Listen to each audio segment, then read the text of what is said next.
अस्सलामुअलैकुम खुरम भाई। वालेकुम सलाम। वो कहाँ पे जाग रहे हैं इस वक्त? कैसे हैं भाई, कैसी हैं, कैसी आपका दिन कैसे गुजरा? जी अल्हम्दुलिल्लाह, फिट फाट, शुक्र अल्लाह का। क्या हो रहा है? अकेले बैठे हुए हैं ब्रॉड ऑन करके? नहीं, हमने कहा भाई आज बेल्जियम में हमारा कन्वेंशन था, वो जलसा था, क्या कहते हैं, प्रोटेस्ट। ओके। हमने कहा भाई सब कुछ ठंडा ठंडा था, अब जरा गर्मी में बैठी हैं माशाल्लाह। वो पहले थोड़ी देर पहले लाला बैठा हुआ था, लाला इनायतुल्लाह। जी जी। मैं आया हूँ, मैं नीचे से हाथ खड़े कर रहा हूँ। लाला अब डिस्कशन क्लोज कर लें। वो पता नहीं, वो ज़ारा हाशमी से लगे हुए थे। मैंने कहा कोई और बात कर लेते, लेकिन आपको पता है लाला सुनता कहाँ पे है। नहीं, लाला के पास वो रिमोट भी नहीं था ना, रिमोट फिदा के पास था, फिदा नीचे देख रहा ही नहीं था। ये देखिए, ये हमारा देखिए, नजर आ रहा है आपको? हाँ हाँ हाँ हाँ हाँ। पीटीआई का झंडा। हम बर्फानी इलाके में पहुंचे थे।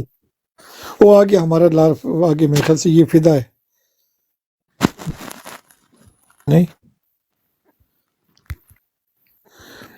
सलाम अलैकुम लेवनी राशा, पास राशा लेवनी रोरा। सलाम अलैकुम। अस्सलामुअलैकुम वरहमतुल्लाहि वबरकातुहू। वालेकुम अस्सलाम रूरजान सिंह है।